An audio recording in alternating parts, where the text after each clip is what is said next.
Die Hard is not a Christmas movie.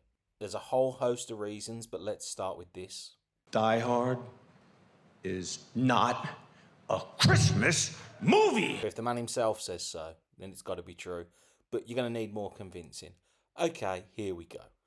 First of all, although it's set during Christmas, the plot itself has nothing to do with Christmas.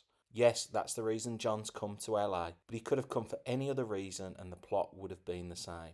4th of July, Thanksgiving, Castro's birthday, it doesn't matter.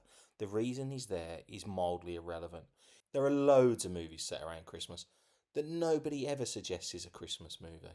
Lethal Weapon, Trading Places, and Planes, Trains and Automobiles is never considered a Thanksgiving movie, whereas that is literally the reason Steve Martin's racing to get home.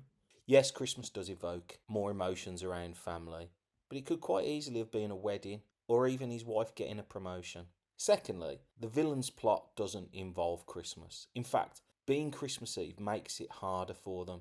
Yes, the building's empty, but most office buildings are empty after 7 p.m, and almost all of them are on a weekend. And the FBI come up against a little bit of resistance to cut the power, which is a vital part of Hans Gruber's plan. Even if they'd done it New Year's Eve, it would have been a little bit better. But Christmas actually doesn't factor into their plans, and it doesn't impact their strategy. The only real part of Die Hard that involves Christmas is the symbolism. To John McClane, Christmas is weird in the sun. And when the stock papers are tumbling from the skyscraper at the end of the movie, yeah, it's a bit like snow.